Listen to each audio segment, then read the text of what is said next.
You're listening to Tools and Purpose, The Slimes Who Shattered Arcana and Faith, written by Grant Ayers, Patrick Melton, and Jesse Gore, narrated by Garen Patrick. We hope you enjoy. Prologue, The Experiment. Alwyn stooped over the pages of his freshly inked schematics.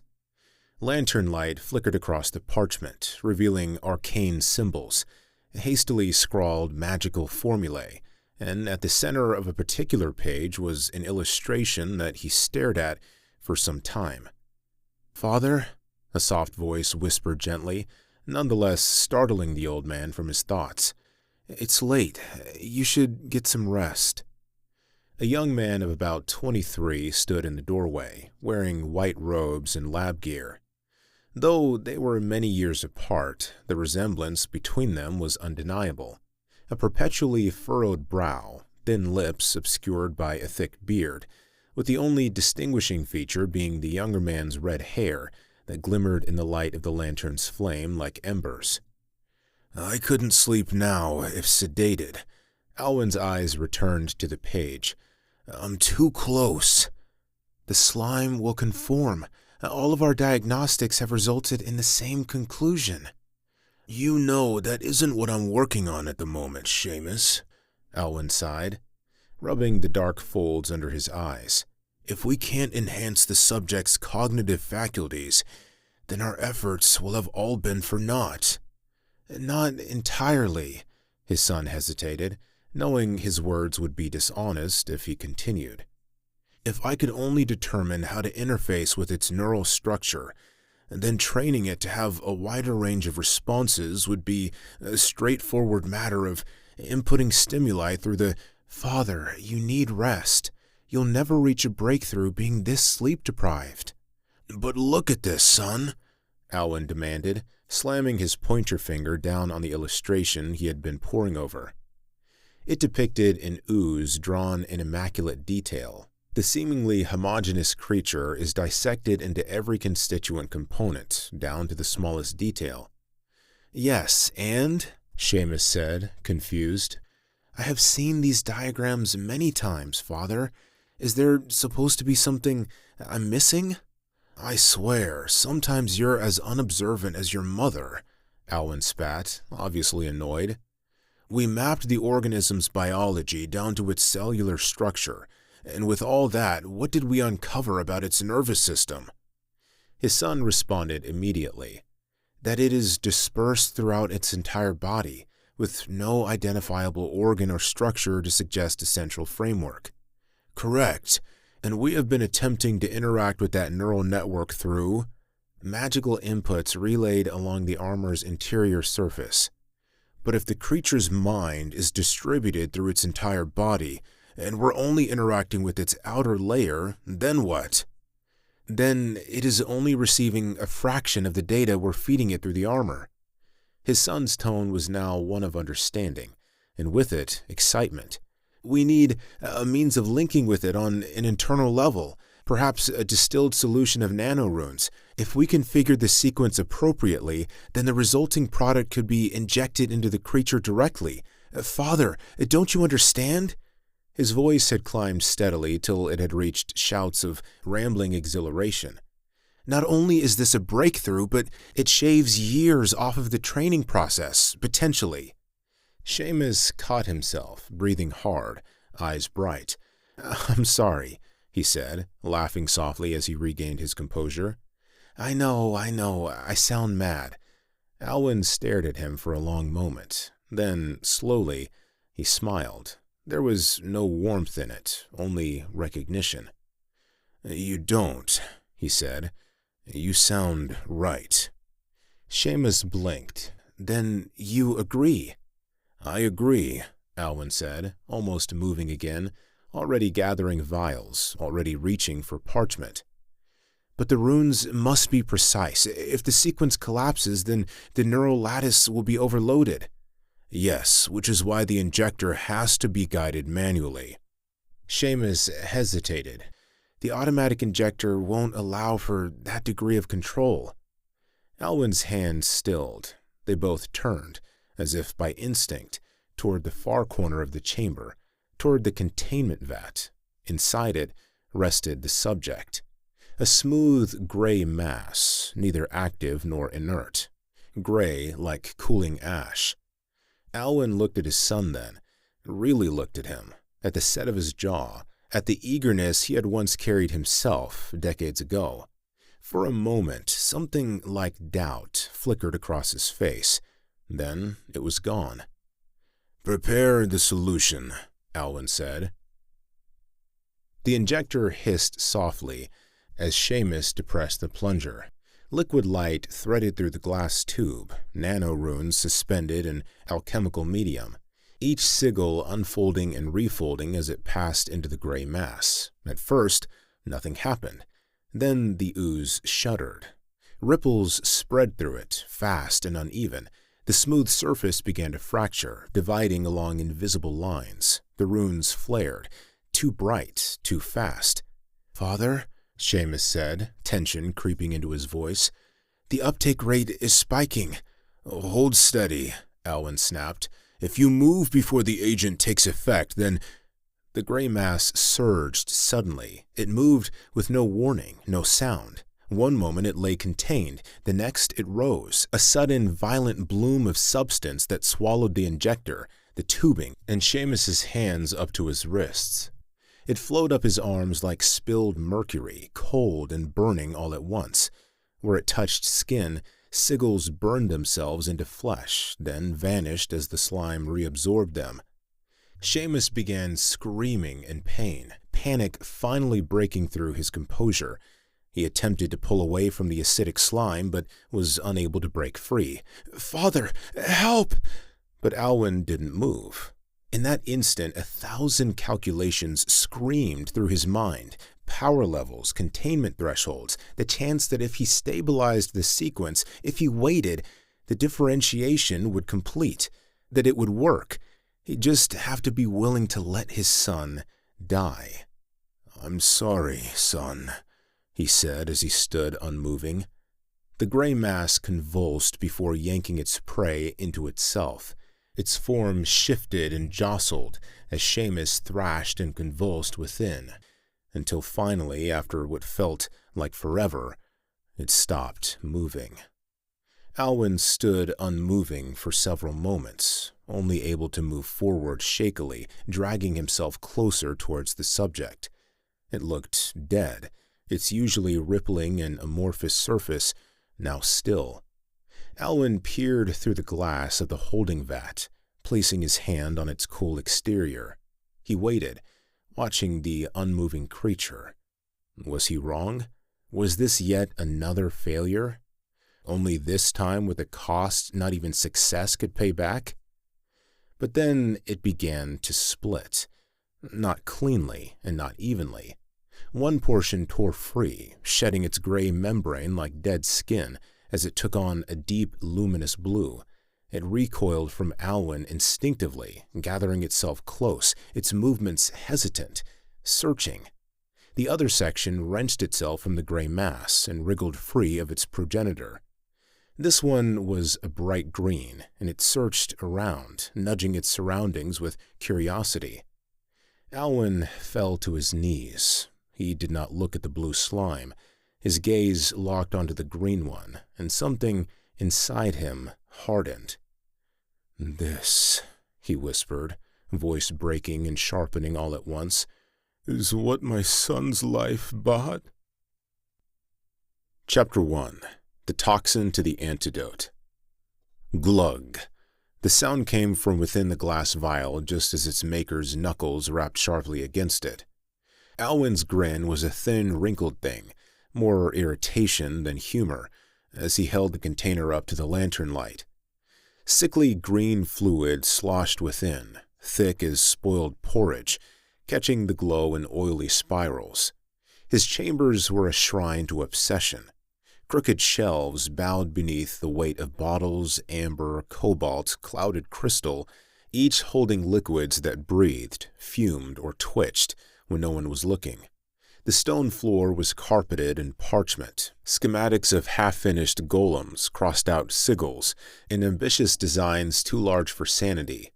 Among them lay blueprints inked in furious strokes, plates of articulated steel, piston-driven limbs, and a towering mechanical exoskeleton shaped like an Iron Maiden split open, ribs bristling with runes meant to channel agony into power.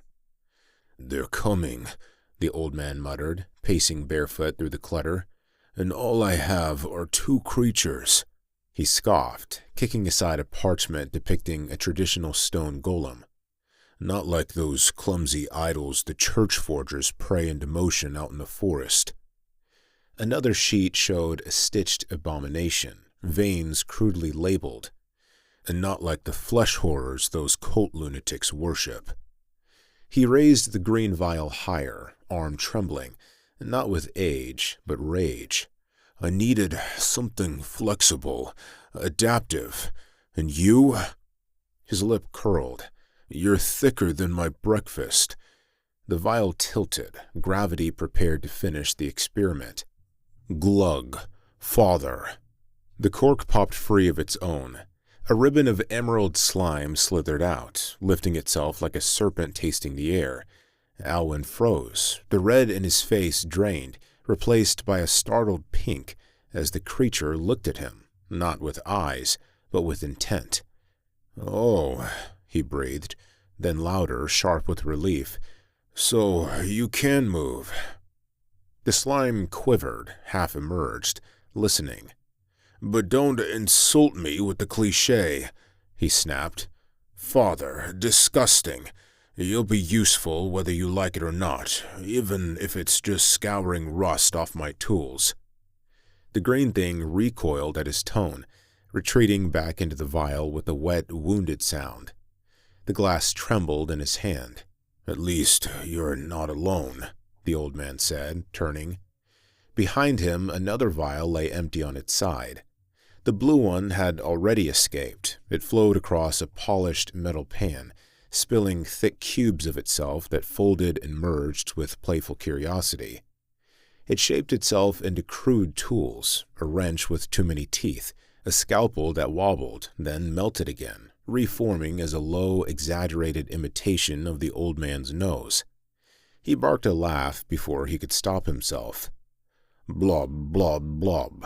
The sound was pleasant, not music, not speech, but affirmation. It eased something tight behind his eyes. He watched it for a long moment, then his gaze drifted to the far wall. There hung a picture, cracked down the middle. A younger man stared back at him from the frame, thin, dark-haired, unbowed by time. In his arms, a small boy clutched his neck, wide-eyed. Beside them, a woman leaned against his shoulder, her face blood-stained yet smiling, as though she believed love alone could defy what had already been decided. Alwyn's fingers curled. "You will make them pay," he said quietly. He slipped the green vial into his robe pocket and extended his arm toward the blue slime. It climbed him eagerly, its touch cool and electric, raising goose flesh as it settled on his shoulder. When he offered a finger, it nuzzled it like a loyal pup. "The paladins of order," he whispered, voice trembling with venom, "will drown in my chaos." His strength finally failed him. He collapsed into a chair, staring past the lantern light toward the back of the room. There, encased in blocks of unnatural ice that never melted, stood another jar. Inside slept a gray slime, motionless, its surface smooth and inert, waiting. "You have been fed exactly what I intended," Alwyn murmured, "but it won't be enough, not yet." His eyes dropped to the green vial, then lifted to the blue creature perched faithfully at his side. "You," he says to the vial, "will be my wrath, my stitched lighting, a body built to endure what flesh never could." His gaze flicked to the towering Iron Maiden schematics scattered at his feet. Flesh of iron, sloshing insides made of acid, a monster they can't smite. Then softer to the blue slime. "And you will be my voice, my mind when grief blinds me, My counsel when hatred burns too hot. Blub. The blue slime answered with a gentle sound. Somewhere deep within the frozen jar, the gray slime stirred. Chapter 2. Lessons Taught and Punishments Delivered. Sparks screamed as metal struck metal. A rain of hammers fell in brutal rhythm, their handles clenched within 4 thick, translucent green tentacles. Each blow rang through the chamber like a bell tolling for something not yet born. The target was a towering suit of unfinished armor, standing upright in its cradle, an abomination of steel and malice that loomed over the old man as he stood before it, blueprints trembling in his hands. He glanced sideways at the creature responsible. The green slime had grown vast in 3 months, 20 times its original mass, swollen and uneven, its body a heaving mound of corrosive muscle and half-formed limbs. It possessed no fixed shape, only purpose. Strike, mold, endure. It slammed the armor again, too hard, too eager. No! Alwyn surged forward, fury lending speed to brittle bones. He wrenched the hammers free one by one, flinging them across the room where they clattered uselessly against stone. "Do you see what you've done? You nearly bent it into scrap." The slime quaked in on itself, surface rippling in frightened waves. It offered no defense, no protest. The armor stood unfinished, but already obscene. It was not shaped like a man. 4 arms jutted from its torso, each ending in 3 clawed fingers and a cruel, opposable thumb. The gauntlets bore narrow perforations, too small for light, but perfect for crystals, vents, or screams. Alwyn lifted his lantern crystal and slid it into one such cavity. The glow vanished entirely, swallowed by the metal. "You imbecile!" he spat, hawking loam onto the floor just beyond the slime's reach. He gripped the chest plate and pulled it open. Spikes bloomed inward, like the teeth of a steel predator. The doors were jagged, asymmetrical, designed to close imperfectly, so whatever lay inside would never rest evenly. The entire construct resembled a monstrous iron maiden crossed with an insect. Pitted plating, cruel pauldrons, joints studded with random spikes meant to pierce flesh with every movement. "Now," Alwyn hissed, "to give you the face you deserve." From a heap of discarded helms, knightly visors, priestly masks, and shattered crests, he retrieved one final piece. This helm is split into 3 interlocking sections, each bearing the same pair of vertical eye slits, so that vision overlapped and fractured. Dozens of smaller holes peppered the mask, offering breath but no mercy. "Father, no!" The word tore from the old man's throat as he slammed the helm into place atop the armor. "You will never stain me with that word. You are not my son. You are just what remains." He jabbed a shaking finger toward the slime, boots hammering the stone as though the ground itself had betrayed him. "Glug," the creature answered softly, then it moved.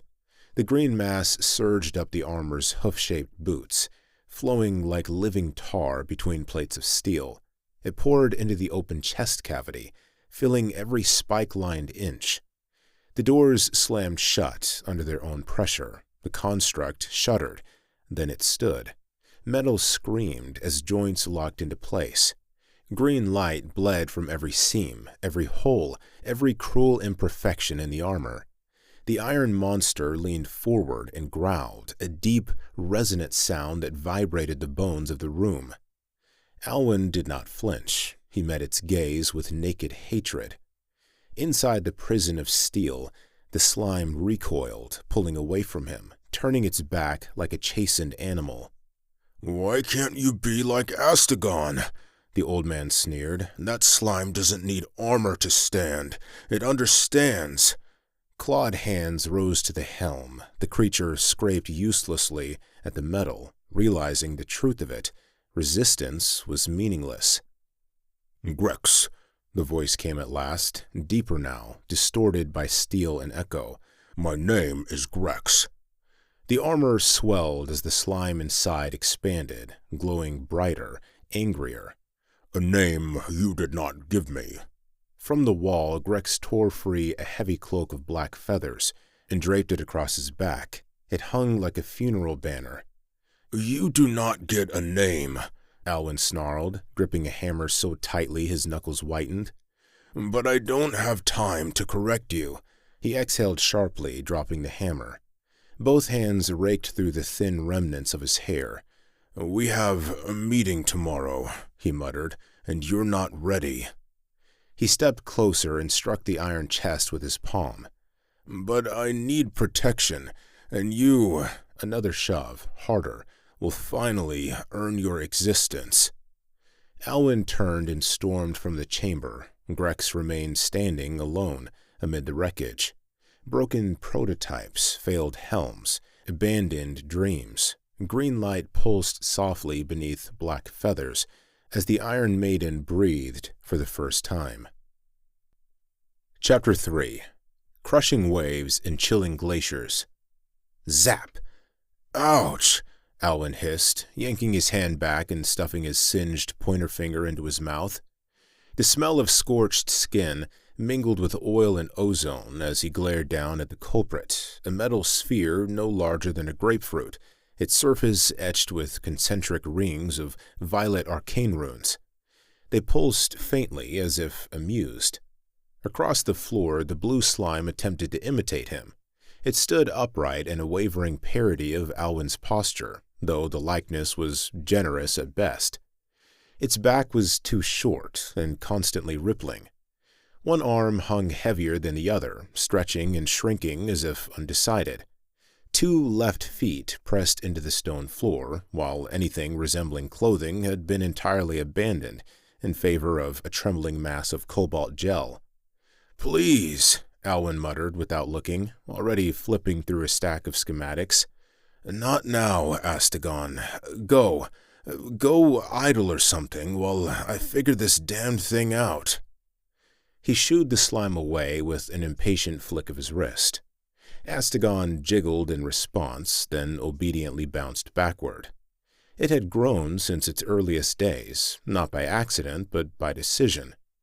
The blue creature had stopped expanding once it reached a size that felt correct, manageable, useful. Alwyn's brief, distracted smile when he noticed this had been enough to anchor the choice permanently. Astegon, the name still echoed warmly through the slime's core. Even now, it hopped up onto the edge of Alwyn's desk, its body reshaping into crude approximations of tools, wrenches with soft teeth, bolts that sagged under their own weight, half-formed nuts that never quite threaded. It tinkered aimlessly, mimicking purpose rather than achieving it, a curiosity overflowing with nowhere to settle. Its body surged upward, forming a standing wave that trembled on the edge of collapse. Blub.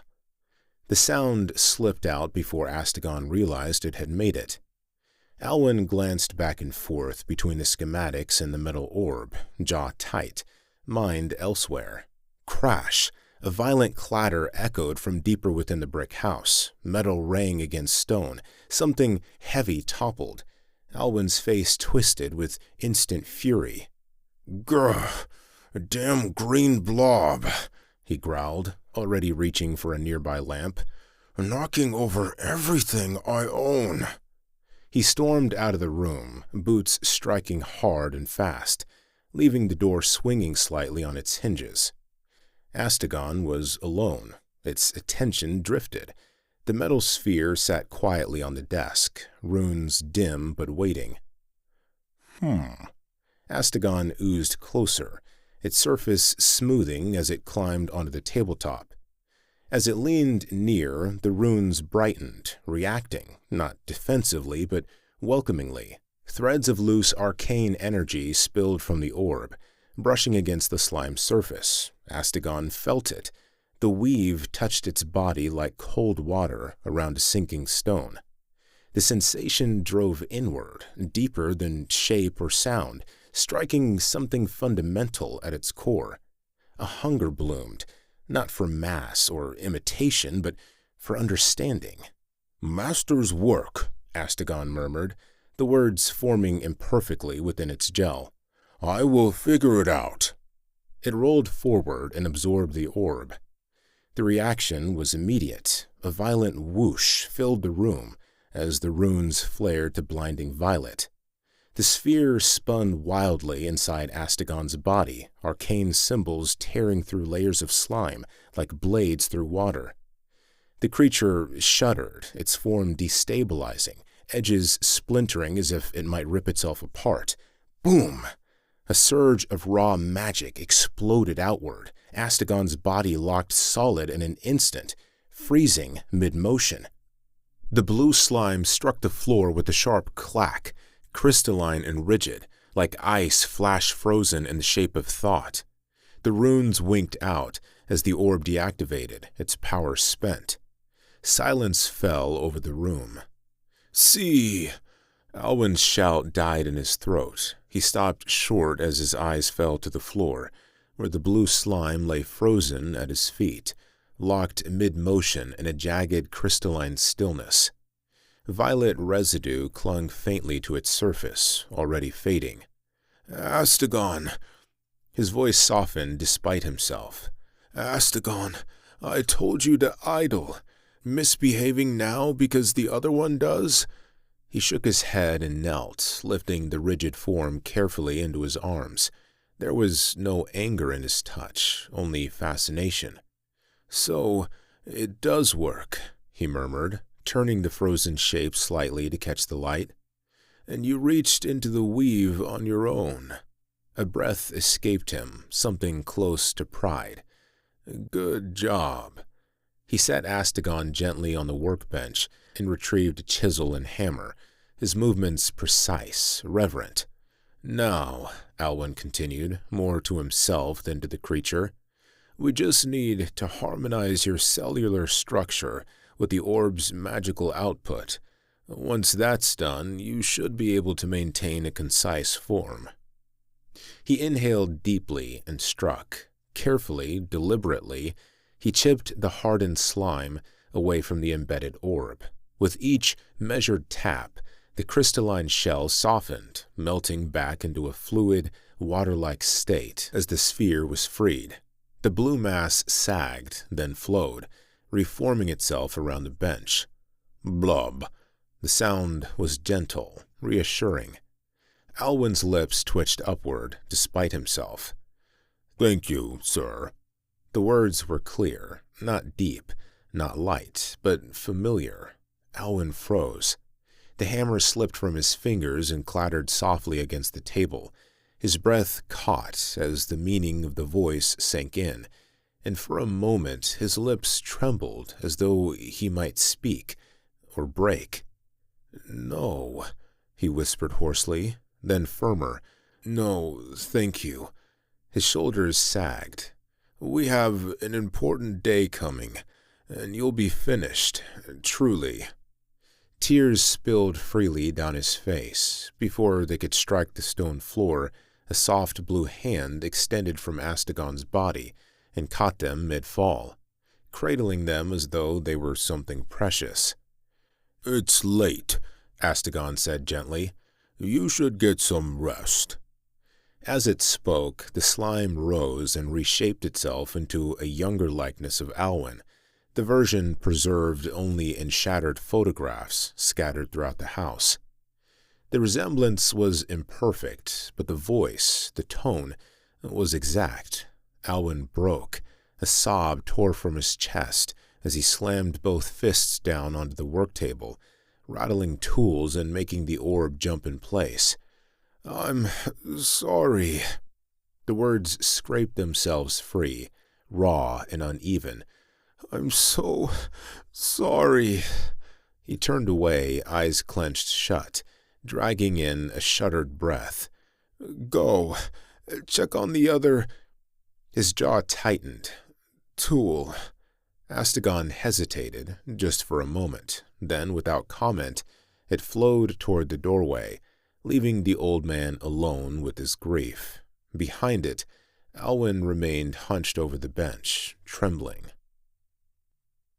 Chapter 4. Cloudy and Clear. Astegon compressed himself, body flattening and rounding until he became a wobbling blue wheel. With a gentle slap-slap against the stone, he rolled down the corridor and into the adjoining chamber. Grex was already there. The green slime loomed near the far wall, its immense body spread thin as it methodically cleaned shattered glass from the floor.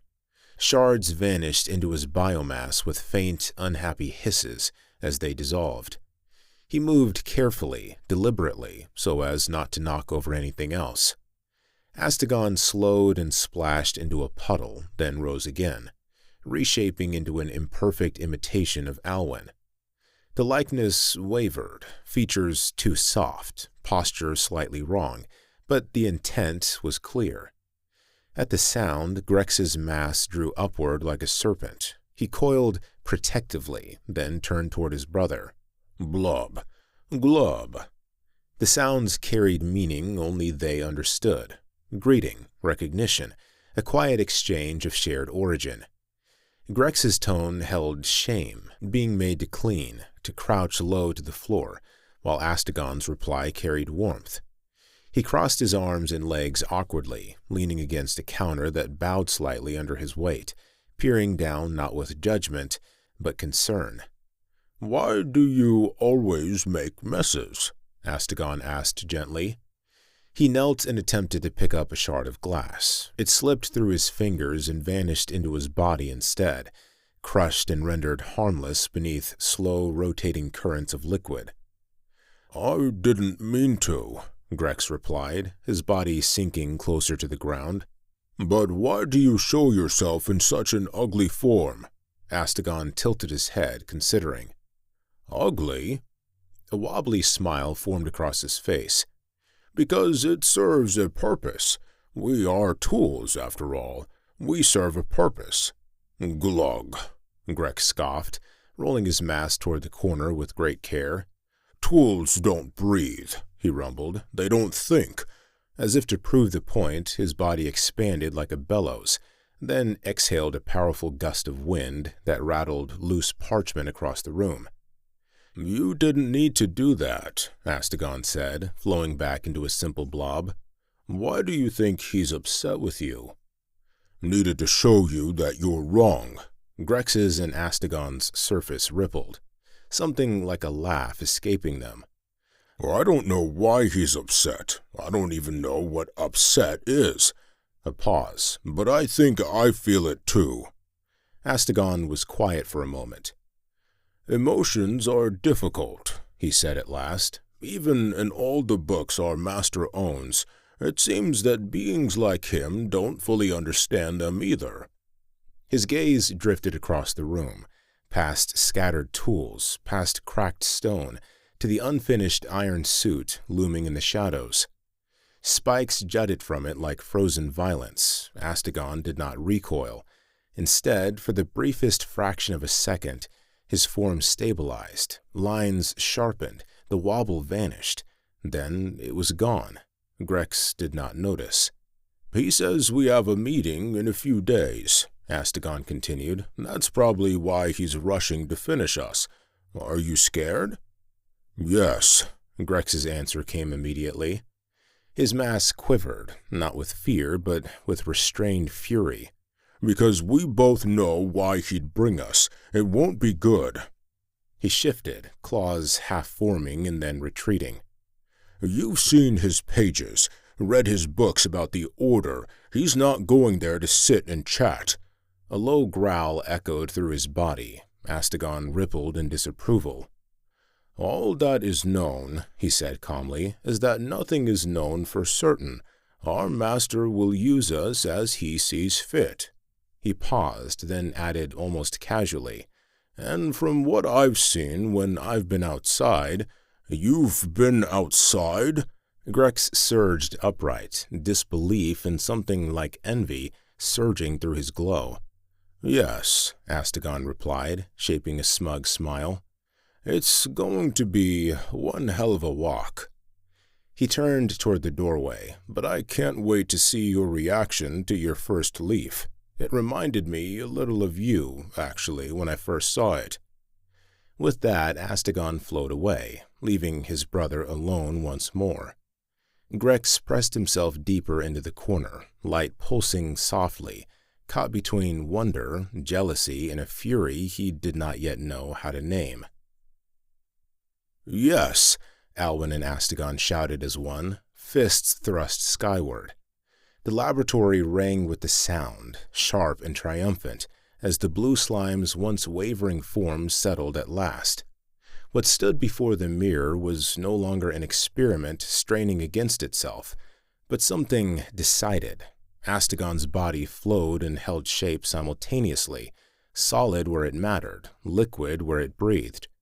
He was mostly human now, every proportion carefully echoed from Alwyn's sketches. The slope of shoulders, the curve of ribs, the delicate complexity of hands and feet. Even the human eye had been replicated perfectly, save for color. Where warmth and pigment should have lived, there was only luminous blue, cold and endless. A metal orb rotated slowly within his torso, threads of mercury light flowing through him like a second circulatory system. "Sir," Astegon said, wonder in his voice as the orb slowed and stilled. His fingertips crystallized, ice blooming across them like frost on glass. "I look just like you." Alwyn allowed himself a thin smile. "Yes, you do." He turned away, already busying himself. "Which brings us to your suit. Can't have you wandering about naked. Impractical." He crossed the room toward a narrow closet, passing the ice-caged cell without a glance. Astegon did not. The gray slime within shifted faintly. Watching, Astegon felt something stir in his core. As he looked back, Grex's earlier words echoing without sound. An irritation? A wound? He could not name it, so he let it freeze. "It would be impractical," Astegon echoed. Ice sheathed his body, locking his form while his joints remained fluid, water flowing beneath frozen armor. He moved like a statue given permission to walk, protected, contained, as if some unseen part of him had taken offense and chosen silence instead. He stopped before the mirror. He adjusted himself, a little taller, straighter posture, 5 feet 10 inches, 3 inches taller than Alwyn. More definition, sharper lines, a perfected body drawn not from nature but from study. Anatomy learned from ink and parchment, refined to Astegon's own standard of excellence. But the face, that part eluded him. He remembered Alwyn's, aged, worn thin by grief and brilliance alike, but wanted youth. Something unclaimed, something his. He knew Alwyn had once had a son, not a name, only fragments, torn photographs scattered throughout the workshop, corners burned or folded, memories handled too often. Astegon gathered them carefully, assembled them in his mind, then gently he fit the image into his core. Yes, that face would do. He flexed. The harder he tried to hold form, the less solid he became, ice melting into dense, heavy slime, still human-shaped, still convincing. "Don't the humans have The words died unfinished. Alwyn returned, carrying an exquisite suit of white hide armor trimmed in long, pale fur. He stopped. Astegon stopped. For a heartbeat, both froze, one in body, the other in soul. Alwyn's gaze locked onto Astegon's face. Frustration flared, sharp and immediate, followed by something far more dangerous. His voice was flat, controlled. "Put these on, now. We leave in a couple of hours." The cold in that tone cut deeper than any blade. Astegon felt it instantly. His body remained rigid, held in its favored icy state, controlled, calculated. He rarely allowed himself to soften unless safety or trust demanded it. In this form, he was precise, unreadable, his thoughts as ordered as crystal lattices. Disappointment. "Yes, sir." He took the armor. As it settled over him, the hide conformed naturally to his frame, an average human male shape, standing at 5 feet 10 inches, balanced and deliberate. Long white fur spilled from the pauldrons and hood, already crusting with frost where his body touched it. The armor never dampened. Moisture recoiled from him, freezing and shedding away as if repelled by instinct. The hide was as cold as his skin, and no warmth bled into it, only quiet ice. Hood drawn low, white flat mask lifted and settled into place. Blue light pierced through the eye slits of the white hide mask. Beneath it, his head retained its unnatural silhouette, crowned with short, rigid spikes like frozen ridges, yet undeniably human in structure. A defined jawline, sharp cheekbones, a clear neck and collarbones gave him an almost sculpted elegance, as if a statue had learned how to breathe. Pants, boots, plates. When he moved, his steps rang with a faint metallic echo, as though he wore steel sabatons instead of leather. The sound followed him wherever he walked, betraying a weight that was not truly there. All of him was hidden, save for the tips of his fingers, sharpened into frozen points, perpetually rimed with ice. He already had a lie prepared for that. Alwyn stood behind him, unmoving.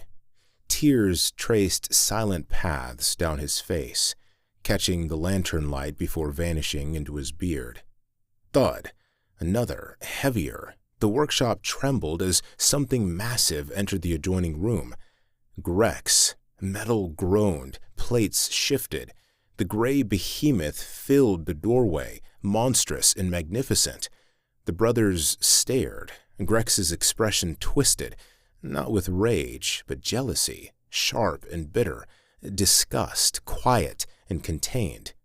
Astegon felt awe and something like fear. Alwyn looked at them both and saw only what lay beneath, monsters wrapped in metal and hide. Glug. Blub. The sound was small, happy. Alwyn opened the front door. Cold air rushed in, carrying the scent of snow and stone. A cobbled path stretched ahead, dusted white. An orange leaf drifted down, spiraling slowly. Grex watched it fall, gargling softly, as if warmth had been placed in his hands during a blizzard. "Let's go," Alwyn said. Together, they stepped out toward the eastern peaks.